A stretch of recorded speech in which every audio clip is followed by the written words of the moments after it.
I like that there's still something like magic that for a moment causes us to pause and go, I don't have it all figured out. And if we can be in a situation where we can't figure out something, it reminds us that, wow, maybe there's other stuff out there that we don't have all figured out.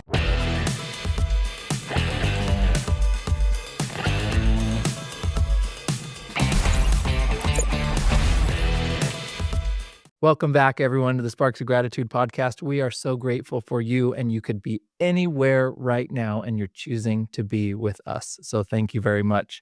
Today, we have a very special guest, a new friend of mine that I've met, a magician, storyteller, and author, husband, father, friend, and just awesome all-around guy, Taylor Hughes. Welcome to the conversation. Thanks for having me. I'm so stoked to get to do this. We last time we were talking, we were hanging out at Disneyland. So we Yes, get to and I know my goal isn't to make everybody jealous, but guys, we were hanging out at Disneyland. We are Disneyland friends, and Taylor, I think all of my listeners probably already know that I'm kind of a Disneyland nerd. did you grow up going to California Disney, or did you do the Florida thing? What was your California, because I mean, okay? we're coming from Utah, and it's a lot Yeah, closer to go to Southern California. right. And I didn't really grow up going to Disneyland a lot, but I did, there were the couple pilgrimages to Disneyland as a kid. Right. And then but then as a parent, that's when it's really become a thing, and we've for years had annual passes and just go a ton with our kids, and, um, Oh, the best. but right now, here's the funny thing, my wife and I have annual passes, and we go all the time, but our kids don't. So this is the mom and dad's year. Well, and that's the best too, like getting to go on a date to Disneyland with your spouse and not having the pressure of, oh, we got to go do everything. It's like sometimes we'll just go get a corn dog and watch people and call it a night. Like, Yeah, yeah, and it was so fun, and we don't feel the pressure, but I have so many great memories of Disneyland, and I think that's gonna play into kind of maybe the conversation that we'll have today is just symbolically how that fits in, right? yeah. And everybody, Taylor and I met maybe a week or 2 ago when I attended something called, get this, the School of Whimsy. Right, that was hosted by Bob Goff, who was a guest on this podcast, you can look that up, and Mr. Taylor Hughes here, and so that's where we met, and it was so much fun, and so Taylor, maybe explain to me what the School of Whimsy is from your perspective. Hello, everyone. I want to thank you so much for listening to the Sparks of Gratitude podcast. If you like what you're listening to, will you please hit that like, subscribe to this, and tell us what you like about it in the comments. That'll help us get great guests and keep this thing going. Now back to our interview. Yeah. So I think that a lot of times in life, we focus on all these compartments of our life, our family, our business, the kind of dreams that are in our heart. We got all this stuff going on. We're focusing on our health, all of that. And very rarely do we sit and go, am I actually enjoying this experience? Am I having a good time? Am I enjoying this ride that we're on? Or am I just in such a hurry to get somewhere that I think will be great that I forget right here can be pretty great if we just learn to slow down and be present. And so Bob and I have been buddies for 9 or 10 years now. He wrote a book called Love Does that just changed my life in the greatest way. And Me too. so we've been hanging out for years, and we'll do these events where we're just getting together with folks, and a common theme, whether it was a writer's retreat or business leaders retreat or a family retreat, there would always just be people who are like, hey, I've checked all the boxes. I built the business. I did my career. I raised my kids. And we talked to these folks who are kind of like in the second half of life and have just not figured out how to enjoy themselves. And so the idea of School of Whimsy is just, what if we could get people together and have a conversation around what would it look like if we started to be a little bit more present and to embrace the moment and to look for fun and whimsy and wonder in our everyday life. And what better place to do that than Disneyland? So we did one of these a couple years ago. It was great. And then we just did another one, and you got to be a part of that. And it's just fun. There's nothing like talking about, hey, what if we start to have a little bit more fun? And then immediately go walk into Disneyland and just spend the day going on roller coasters and playing. So Yep. it's And you guys just nailed it. The whole experience was so fun. We had a couple days of workshops with with people that were engaged in the conversation, just wanting that in their life and leaning into it, committed to living lives that way. Um, Yeah. but the way that you guys, share your stories and weave in the fun and the humor and then crack us open to kind of get real was so fun. And I came away with, knowing certain things that I've been delaying that I need to do, that I want to do, that are important. And all of that is wrapped around enjoying it along the way. So thank you again for providing that experience for me. Oh, it's so fun. I feel every time I get to do something with Bob, I just feel like I'm crashing the party. It's like, it's the greatest. It's the greatest. So yeah, let me ask about that because with Bob in particular, I felt like I I read his books that changed my life, and then to find myself sitting with him and he's looking me in the eye and like I'm the Yeah. most important thing in the room. I'm Yeah. like, am I supposed to be here? You're talking to me? So I have a Yeah. little bit of that. Like all at once, I feel a sincere friend in front of me while Right. being starstruck at the same time. Yeah. Yeah, it's bizarre for my wife and I laugh about it a lot because Bob has become, like, one of my closest, dearest friends, and I read his book, like I said, 10 or 11 years ago. May no, actually, probably 11 or 12 years ago now, I read that book, and it just changed the whole trajectory of our life because, at the time, I was working as a youth and family pastor at a church, and I realized reading that book, Love Does, that everything I talk about hypothetically, like, wouldn't it be cool if we lived this way? Wouldn't it be cool if we, like, spent time with our neighbors? Wouldn't it be cool if we, like, got outside of our own self and did some things? It was always a hypothetical for me, but I was so busy, kind of trying to get people to think about wouldn't it be cool that I wasn't actually just doing it. And so it's totally weird. Yeah, I definitely get that whole thing of like you're sitting there hanging out with Bob and you go like, oh, this is kind of wild because this was a guy that wrote a book that totally changed my life, and now we're just hanging out and talking about fun stuff together. So it's cool. I'm amazed at how life works, and again, it goes back to just opening yourself up and being available to other people. How many people have you probably had a conversation with on the pod who you didn't know, and at the end of it, you're just like, "Well, that's an amazing human," Yeah. and you know that because you just sat down to hear someone's story. It's amazing. Yeah, and I think everybody has a story to share, and sometimes people don't believe in themselves that their story is worth sharing. Oh yeah, yeah, And I love being able to discover what someone's passionate or about because once I get them going, all of a sudden they become so interesting. yeah, yeah, yeah. Right. Once you see somebody light up about what they care about. So Yeah. well, you talk about a book that changed your life, right? Well, Yeah. I'm gonna pivot here, and you yourself have written more than one book, but I'm so there's a quote by if anybody knows who G.K. Chesterton was, but he had a quote that said, "Gratitude." Of course, guys, this is the Sparks of Gratitude podcast, but he says, "Gratitude is happiness doubled by wonder." I'm I like, love wow, it. what a wonderful quote, how to focus on gratitude. And now here's where I'm gonna pull it all together. Yeah. Taylor wrote a book a few years ago called The Road to Wonder. And it's a beautiful book, interwoven stories from your life about finding the extra in your ordinary. So, Taylor, I'd love to hear some stories about this book, but what is what drove you to write this book and tell us about wonder and why that's so important?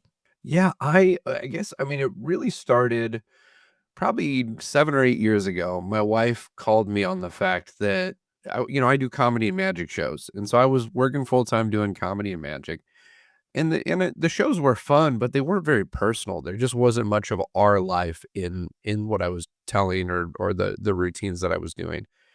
And she, would come home from a party and she goes, "Why don't you do that on stage?" And I said, "Do what?" And she's like, "You go on stage and you tell funny jokes, and you do magic tricks, but when we're at a party or we're just hanging out with people, you share these stories that are personal and people kind of lean in."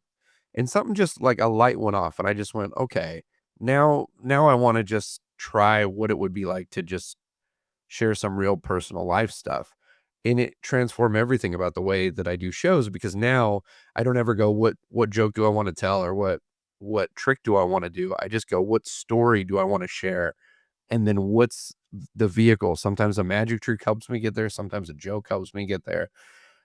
But my wife kinda challenged me with that, and I started telling stories on stage, and it became my favorite part of my work was telling stories when, I was getting hired to do magic shows, and the storytelling stuff was the part that I loved the most. So, I at that point was like, "I need to write some of these things down," and I had talked about writing for years, but our friend Bob was the one who was like, You gotta write a book, you gotta write a book."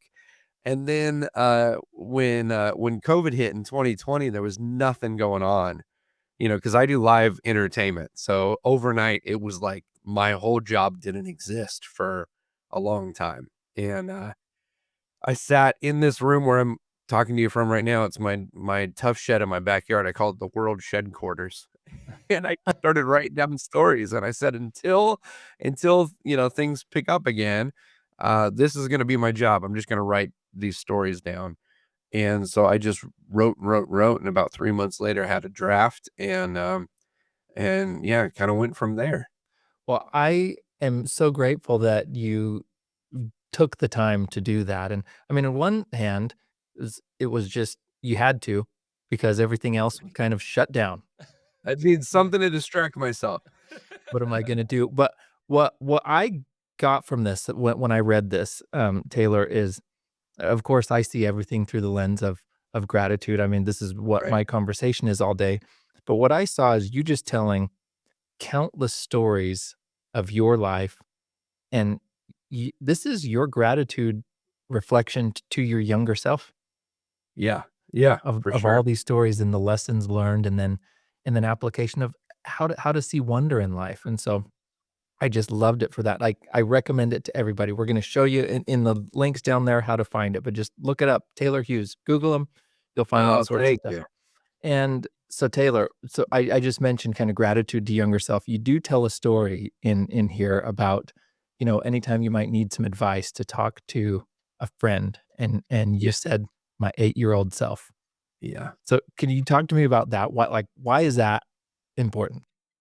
Yeah, I think 8 is an interesting year, at least for me. When I was 8 years old, I was old enough to start to understand a little bit more about how life worked, but I wasn't cynical, and I hadn't been discouraged or beaten down, by trying things and failing. Like, 8-year-olds tend to be, unless they've had a rough situation, they tend to be full of hope and optimism, and gratitude tends to be something that they lean on, and I think anytime that to this day, anytime I'm discouraged or I'm kind of questioning things, or I'm wondering, am I doing the right stuff or this and that, or I I just think, what would my 8-year-old self say right now? Like, if my 8-year-old self saw the family that we had and the relationship I had with my wife Katie and our daughters, and you know, we're not immensely wealthy, but we've got food on the table, like, we have a great place to live. I'm getting to do the thing that when I was 8 years old, I dreamed about doing. Like, if my 8-year-old self saw what I was doing right now, he would be like, "What are you ever worried about? What are you concerned about? Why would you even for a minute think that this wasn't the greatest thing ever?" And so, I tend to while I've got great friends, and family that I'll talk to in times when I'm trying to wrestle with the decision, or trying to, find the gratitude when it becomes hard, I've noticed whenever I just think, "What would 8-year-old me think about this?" Almost always, the 8-year-old would have made the right answer, made the right decision, you know? Yeah, that's such an awesome lesson, and I love that, Taylor? I often go through this exercise where I express gratitude for my younger self. Mm, But and I yeah, hear you kind of saying, like, this conversation back and forth between your younger self, like, "What would my younger self think of me?" And it's like, yeah, it's pure wonder and like, "That is the most amazing life I've ever seen. What, you're a magician for reals?" And, like, how amazing that is, and but then I look back and say, "Well, can I be more like that 8-year-old?" yeah, And, just have the belief and hope and wonder and joy of, yeah, uninhibited by all my limiting beliefs of adulthood, right? Right. And then the gratitude going backwards I think about is, well, what did my younger self do to get me where I am right now? Yeah. And so it's like, wow, like what an amazing younger self I was to get me here. And so when I got to that chapter in your book, I loved that story so much. Mm. We just need reminders of it, you know? My youngest daughter is 16, and she's been, writing these kind of encouraging affirmational notes and just leaving them places, which is great. You know, she puts them on her window so they're facing outside, so as people are walking into the house, they can see little notes, and I noticed as I was walking in today, she had a sign that she had written that said, "There's a previous version of you that's so proud of who you are today." And I just went, "Holy moly," like, how often do we forget? Because so much of our life as adults in the world we live in and with the responsibilities we have is just like, gotta keep going, gotta keep pressing on, gotta build the thing, gotta you know what I mean? And it's you just need those moments sometimes, those are little reminders to be like, "Come on." Like, if someone's listening to this podcast on a cell phone, they they are in the top 1% of, like, wealth in the world. You know what I mean? Yeah. Like, how lucky are we that we can have conversations like this with one another and be exposed to other stuff. So I just, yeah, we just need those reminders, man, which is why I love what you're doing with the podcast because it's so easy in the midst of everything else to forget how important gratitude is just in our daily existence. Well, that's a really deep thought for your daughter to have. Yeah. That's mind-blowing. Yeah. Yeah. That's really cool. You proud dad moment. Yeah. Yeah. I'm grateful. My wife and I, we, you know, it raising teenagers is interesting. We were talking, you and I were talking a little bit about it before the podcast popped out. Like there's these moments when you're like, what in the world are we doing everything wrong? And then there's moments where you look at your spouse and go, we live among greatness. Like how lucky are we that we get to share a house with these incredible roommates who sometimes leave the kitchen a mess, but are brilliant and kind and generous humans. It's Yeah, pretty and wild. if they weren't around, we might miss that mess, Yeah. you know? Yeah, it's true. Yeah. So I would like to know because magic is Yeah. so amazing that there's some ideas of magic that to me are just so fun. You asked us when we were at School of Whimsy that there's 2 camps of people when it comes to magic. Right. And, what are those 2 camps? Yeah, there's, like, the people who love wonder and whimsy, and they're like, "Don't tell me. I don't wanna know how it works." And then the other half are the people who, it wasn't their idea to go to a magic show, like, someone dragged them to it. Like, the people who end up at a magic show, like, you end up at a Denny's at 2 a.m. where you're just going like, "What decisions in my life led to me being here right now?" You know? Because some people, they see magic and they view it as a puzzle, right? It's a puzzle to be solved. The performer's trying to show us that they're smarter than us or they know something we don't know, and if I can figure it out, then I've won the game. And I don't think that about magic at all. Like the reality is the methods of how magic tricks work are generally very simple. Usually, if you're not figuring it out, it's because you're overanalyzing it because we would always assume it's gotta be more complicated than it is. I just like the fact that magic in a day and age when we can know anything, when you can Google anything, you can chat GPT anything, you can ask, you know, the phone in your pocket to tell you the answer. I like that there's still something like magic that for a moment causes us to pause and go, I don't have it all figured out. And if we can be in a situation where we can't figure out something, it reminds us that, wow, maybe there's other stuff out there that we don't have all figured out. And so I love magic because of that. But yeah, like you asked, there are two groups of people. Some love it, and some are like, it's not Yeah, for and me. and I love the wonder and the mystery because I know that you are deceiving me in front of my face, and Yeah, I asked for it, and I'm like, "Do yeah, it again." yeah. You signed up for it. That's the thing. There is in a magic show, there is kind of this unspoken agreement, right? it's the only time in life when we pay somebody to intentionally deceive us, right? But we signed up for that. That's the game. We know what's happening, and, unfortunately, sometimes it happens and we didn't sign up for it. Yeah, which is an interesting thing. You have another book Yeah. where you talk about that.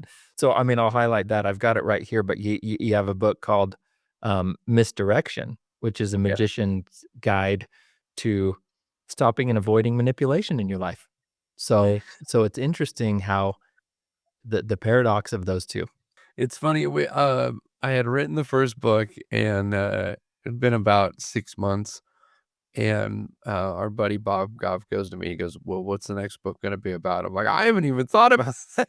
And he's like, "What if it was about the opposite of your first book?" And I started thinking, "Well, what would that be?" And the first book was all about wonder and viewing the world with kind of, like, innocent eyes and, seeing the beauty that's out there. And, misdirection it's the opposite of wonder. It's the deception that's required often in a magic show to give you wonder. But yeah, I started to notice the same techniques I use as a magician to distract, to draw attention, to trick you in order to give you a great experience. Those same things are being utilized all the time in all these areas of our life where they really were never meant to be. Whether it's uh, in the office on a Monday morning, you don't expect to be misdirected. You don't be expected to be misdirected when you sit in a pew on a Sunday morning, or when a politician talks to you on TV. And so I thought, what if we wrote a book where we examined kind of all those different areas and how misdirection has seeped its way into them. And so it's a really fun book about really tough subject, but just sharing a little bit of how magic works so people are have their eyes open to avoid getting taken advantage of. Yeah, I like how you said that, where it's a really fun book about a tough subject, because that's the Yeah. way you tell the story. You're like, "Hey, let me open your eyes to this." I mean, you're a magician and you're like, "Let me kinda let you peek behind the curtain right here." And Right. yeah, it is the opposite. And it's not a downer though. It's still hopeful, and, life Yeah. is still wonderful, and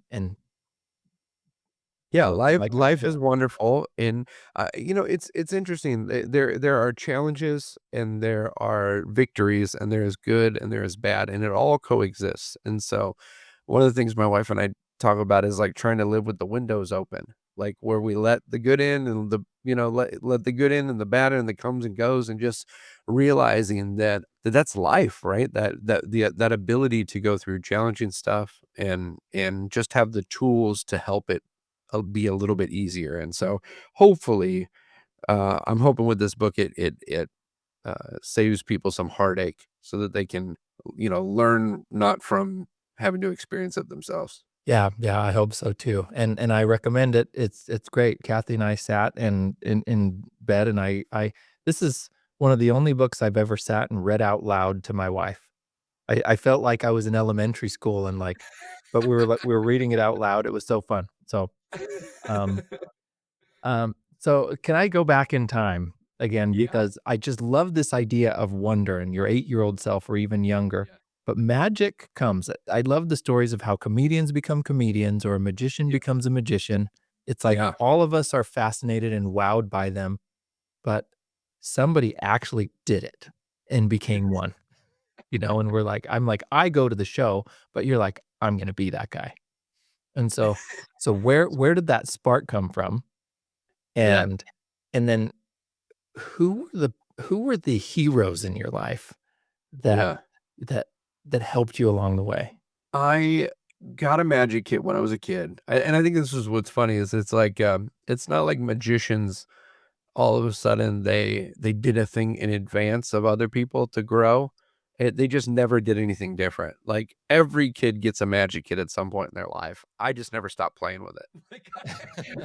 So I don't know if it's that I don't know if it's that I did something or that I didn't do something else. I got hooked very young. I was 7 years old. I saw a magician. My stepdad's best friend was a stand-up comedian, and so he'd always when he'd come over to dinner at the house, he'd always be, like, shoving the salt shaker through the table or making the silverware float. He knew these tricks that he had learned early on, and so my mom convinced him to do a show. Even though he was a comedian, he did a little magic show at my birthday party, And I was just hooked. I was like, this is the greatest thing ever. When I was real young, I wanted to do special effects in the movies. And when I saw a magician in front of me doing things that looked like they had been edited, I just couldn't believe that was possible. And so that's all I ever wanted to do since then. The thing that's different about magic than most arts like comedy or music is that if you want to be a musician and your favorite guitar player is, I don't know, John Mayer, there's next to no way you're going to get a hold of John Mayer and he's going to be like, let me give you some tips and tricks. Right. But the world of magic is such a small world that you literally can go to like an annual magic convention or go to the Magic Castle out in Hollywood and run into these guys who you've read books about and seen on TV. So I was very lucky when I was a kid. We lived about 40 minutes from Los Angeles. And there's a place called the Magic Castle, and I auditioned to become a member of that when I was a kid, and it changed my life too. One of the things that really kinda changed my trajectory because I would watch guys like Harry Anderson, who was the judge on Night Court, Yep, who was an loved that. amazing magician. I would watch him on TV do his special, and then I'd go to the Magic Castle, and he'd be there, and I'd get to talk to him and pick his brain, and, like, the generosity in this community of magicians, it's ironic that magicians are known for having secrets and not sharing them, but, like, within the community, you very quickly have your heroes become friends, and, I just don't know any other industry where that's a thing like it is with magic, so I'm grateful that I was able to have, like, some incredible mentors who, yeah, were just like, "Sure, whatever, how can I help?" So with all those mentors now, how are you just perpetuating that same thing and paying it forward the same way? You're now the mentor to another generation, or It's wild, man. It's so funny now that, like, the guys that are my friends are all the guys I looked up to. And I did a week at the Magic Castle this last week. I only do 2 weeks a year there, and I use it to run new material and stuff. But it was fun to see probably 4 guys that I've kind of mentored throughout the years who popped in and were like, "Hey, I'm doing cruise ships now," or "I'm doing this," and yeah, just trying to do anything I can to kind of pass the baton and help those guys out. It's pretty incredible. so you tell a story of a milk jug, Yeah. and, I mean, at least how I you've got it right there, this is amazing. Okay, so this is a milk jug trick, and maybe you can tell the story, but the reason I'm bringing it up is because it seemed to me like this is a story you can tell, but that just wowed you beyond belief when you were a kid. Yeah. And then, I mean, maybe you can tell why that story matters because it's a really great story, and people can hear it in your special too and in your book. Yeah. But then I also wonder, well, what are the versions of that Yeah. now that you see and you're like, "That is just an amazing illusion," or that the things that continue to blow your mind? Or like a trick that just Yeah, amazes me. what inspires you and blows your mind now? Because when you were the 8-year-old, you Yeah. had, like, the illusion of the milk jug. Yeah. Um, This is what you took, I know the whole podcast is about gratitude. One of the things that I've always been very grateful for is I have this ability, and I think this is one of those sometimes we're given gifts to bless other people, and sometimes we're given gifts just to be something nice for ourselves. One of the things that I'm able to do that falls in that category is that I can shut my brain, the analytical side of my brain off when I'm watching a show. So, um, you're a musician, you're a guitar player, and I very often will equate music to magic in that because people will go like, "Well, do you know how they do it all?" Like, there's never a trick where if I see it, I don't go, "Well, yeah, it has to be this," because everyone's working with the same set of impossibilities. Similar to like guitar players, there's only so many scales and chords and frets on a fretboard. Everybody's working within the same parameters. But you can still be amazed when you see a guitar player take something that normally wouldn't go with something else. And now you're like, whoa, they invented something new by combining things that were already there.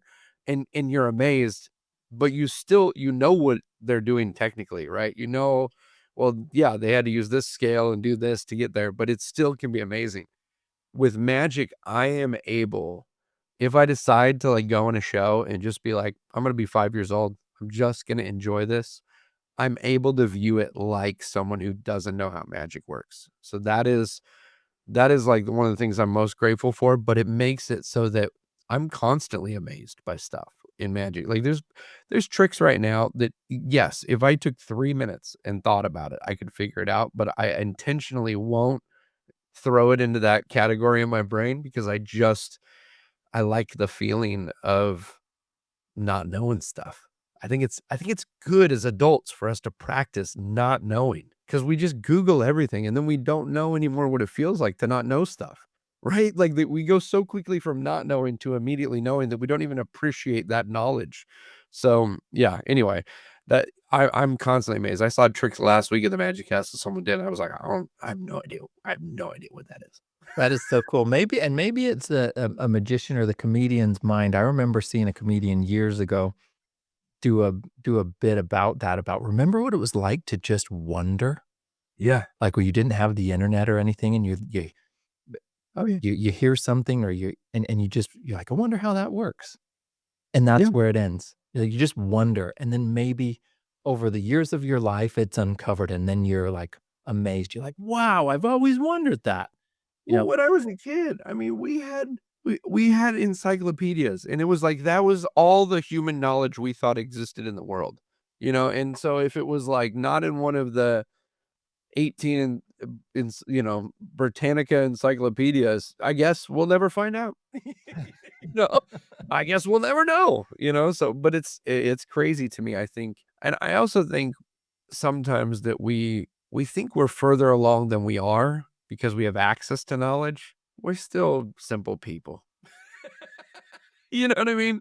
100 years ago, a lot of people were having to put shoes on and get a candle to go use the restroom at night. So we're not as advanced as we think we are.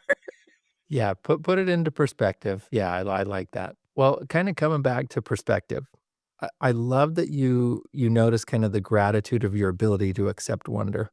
Something that I see as a theme in the conversations I have in this podcast is that life doesn't happen to us, but it does happen for us, the experiences that come through life. And I haven't talked to anybody that hasn't gone through something extremely difficult. So, I mean, do you have anything you could share with us where you've gone through something extremely difficult or painful for which you're now grateful? And, what was that like? Yeah. Gosh, that's one of the toughest areas to express gratitude for, right? Are the Yeah. things that we didn't ask for. My wife and I, we went through. So I mentioned that I spent years working at a church, and it was a church that I grew up in. I was there from the time I was 8 years old till the time I was 33. And unfortunately, some of the leadership stuff that was going on there was just unhealthy, and it was just the opposite of what it professed to be. And the only way for us to continue to stay true to what we believed was to leave this place that was not just my job, it was like our entire community. It was everyone we knew. It was my whole identity was wrapped up in this place. And because we were kind of taking a stand against some stuff, we were immediately like, okay, you're gone. It was like a disconnection. Like you just like every connection in your life, you just unplugged it and it didn't exist anymore. And so we were also in like the community. It was a very prominent church within the community, and I was very visible, on stage in this very large church. And so it went from never being able to go to the grocery store without stopping and having a conversation with someone that knew you to now overnight people see you and they just push their cart down the next aisle to avoid you. And so it was one of the toughest things, if not the toughest thing our family's ever gone through. But I think if that didn't happen, I wouldn't be doing everything that I'm doing today. I wouldn't be getting to do the thing that I dreamed about doing since I was 5 years old. I didn't leave that scenario to do the thing that was in my heart to do from the beginning. It was just, well, we got to pay the bills. Let's see what happens if we try to, do comedy magic full time. So I would say that's probably the one that comes to mind. That's the biggest where it was like kind of lost everything and but everything that we've gained since then has been just mind-blowing. It's just mind-blowing. So, Wow, that sounds really painful. yeah. Yeah. And what was it during that sustained you with hope during that period? Oh my goodness. I had a few luckily, I had a few relationships. Unfortunately, a couple of people who had gone through similar things, some that I didn't even know about until we did, and then they kinda came out that Yeah, they you learned you're part of a club you didn't wanna join? Yeah, it's like an island of misfit toys, you know? There's a lot of people on this raft. And, so that and then also, I mean, like, our buddy Bob was a huge tether to me as far as to the things that I believe in. You just needed to see that it was possible to not lose everything you believe in and still be able to let go of the things that were unhealthy. And so, yeah, that was a big thing, man. Yeah. Still grateful. I mean, my wife and I'm amazed. She's my best friend. We've been together since we were 15 and 16. I feel like we've lived 4 different lives together, and I'm just amazed that we weathered that storm. It's pretty wild. Yeah, that is amazing, and I've heard similar stories. I've gone through a version of that. Yeah. And Bob, I mean, again, we keep bringing our friend Bob into Hey. this, but, I mean, someone that's impacted your life so much and Yeah. mine a as well. He was telling me and us a few weeks ago that, you know, which is part of what you went through, is take away everything you're known for, Yeah. and what's left, that's who you are. Yeah. And I imagine you did, and I've kind of going through things like this where I've had some type of community loss or, you know, it's change of employment or something where all of a sudden I realized, and tell me if you went through this, that I had way more of my identity attached to that Yeah. than I thought I did. And so when it was Yeah. gone, I felt like my value was gone too. Yeah, oh, yeah. Oh, yeah, for sure. And to rediscover that, oh no, my value is here. Like, Right. but I didn't believe that. Right. I Right. had to learn it, Yeah. and it hurt like hell. Yeah. So yeah, so just it yeah, my eyes well up when you're telling that story, so well, so, kinda moving back to, like, the wonder that is life. For one, the miracle that you see the gratitude through that hard the most difficult thing you've gone through in your whole Yeah. life, and you look and see, "Well, wow, like, I can now transmute all of that pain and to see what has come from it." Like, Yeah. that's what it's about, Mhm. and it's amazing, so well, I wanna switch. I'm like, we got into a heavy topic, and I'm like, let's get back to laughing, Oh, it's man. fine. Hey, man, we'll get back there.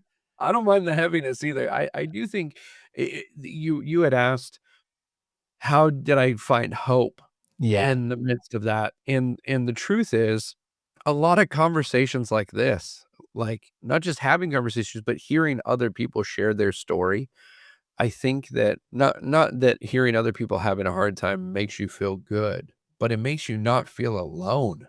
You start to realize, like, "Oh, other people have had a really traumatic, horrendous things that they've come out the other side, and they're still alive, and they're still joyful." And so I think that for me, hearing other people's stories of survival through hard stuff is like it brought me so much hope because I went like, well, they were in a situation that seemed impossible. They didn't feel like they were gonna make it through. They made it through.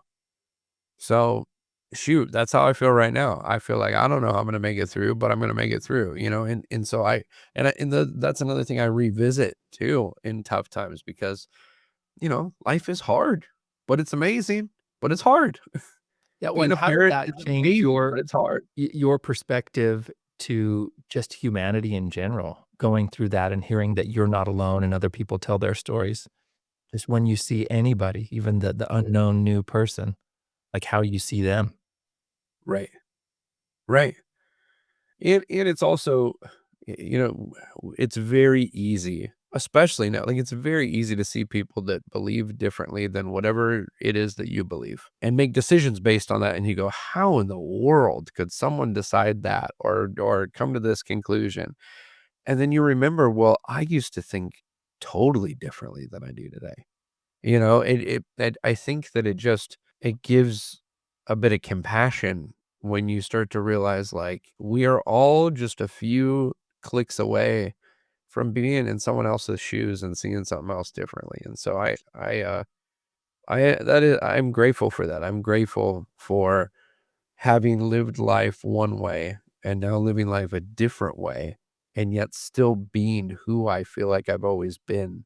I don't know, just I don't know, I feel like I'm rambling now, but it gives me some encouragement. Yeah, it makes me wonder, well, I believe that Yeah. that's the point. It's that's why those challenges, that pain, all of that is for me, because Yeah, now that creates the possibility for me feeling that compassion. right. But had I not experienced that, I wouldn't even know how. Yeah. Well, and not just to feel it, but to be able to express it. You know, I think there are a lot of people who are in a situation to preach about sacrifice who have never had to experience it. And I think that's dangerous. I think that it's actually good when we go through things that now we speak a language to people who have gone through it that others don't, you know. And so yeah, it's good, man. This is great. I'm feeling so much better about things I've gone through. See why you gotta keep this pod going.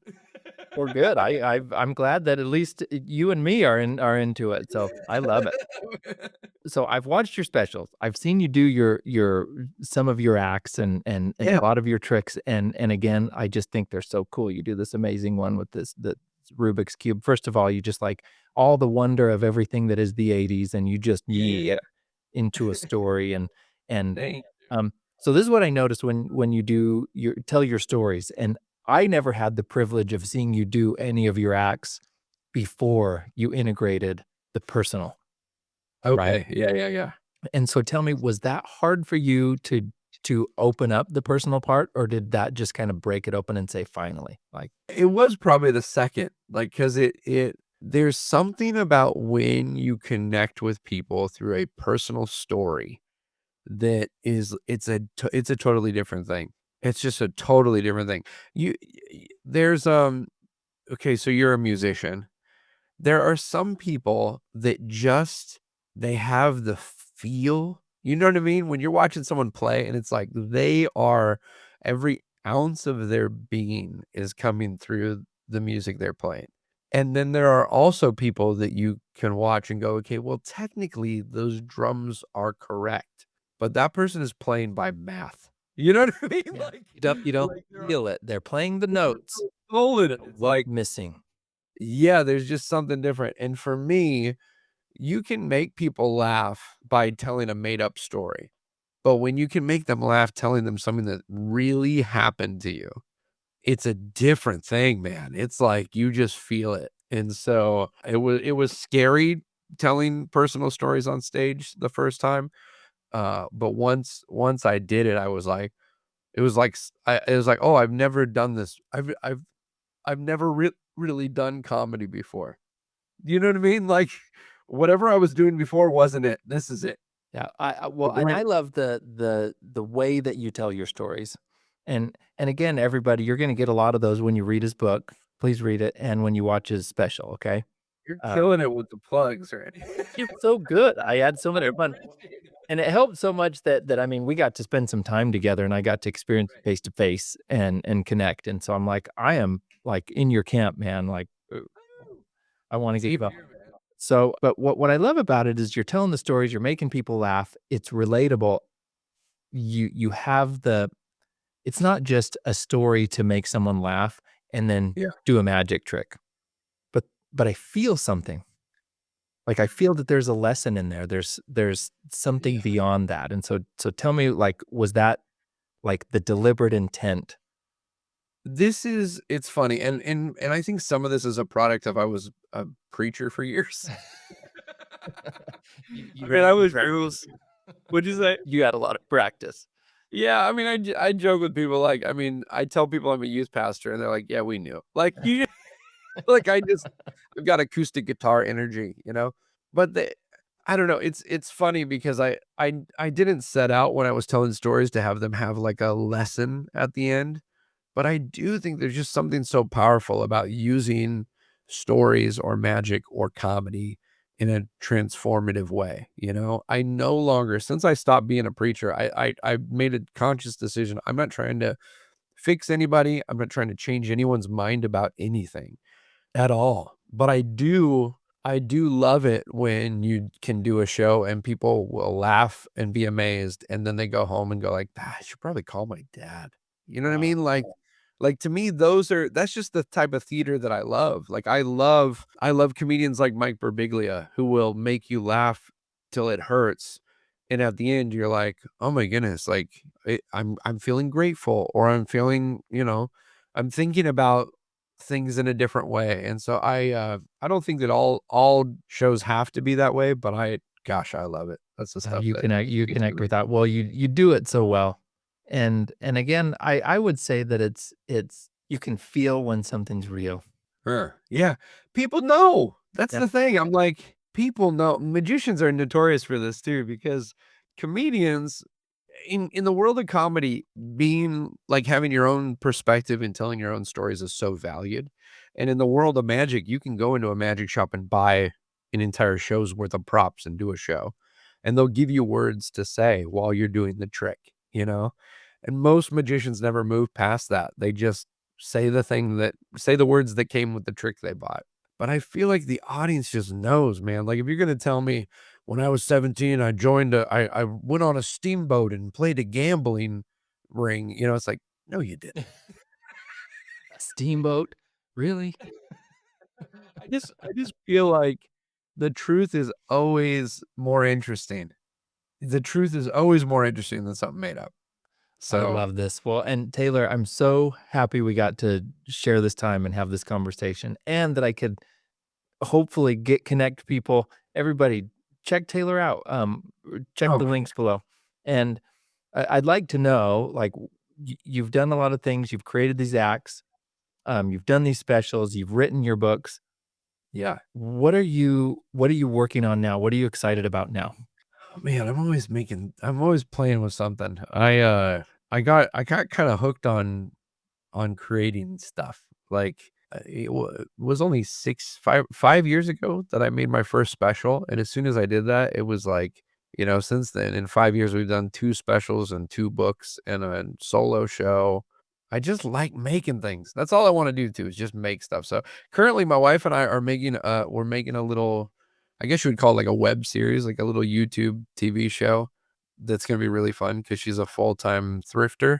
Like, she does vintage resale, and I do magic, so we're kinda combining those 2 things with a little project. Ooh, that's interesting. I'm curious. And is this something that's you're in the works working on it? When's this gonna be around for people to I would say probably by March, okay. this will be popping up somewhere, but yeah. Oh, in the spring? Well, I'm gonna keep looking for it. Oh, thank you. I'll send it to you as soon as I get it done, but Awesome. Well, Taylor, thank you so much for your time. Thank you for giving inspiration and goodness and compassion to the world and sharing wonder and magic because it's so much fun. well, thank you for giving us these regular reminders to be grateful, because it's just, I mean, I mentioned this to you before too, but it's so easy to just get busy and forget, and yeah, we have so much to be grateful for regardless of anything else that's happening, so We do, and I'm thank grateful for you. Thank you, appreciate you. Taylor. And everybody, thank you for listening, and we will see you next time.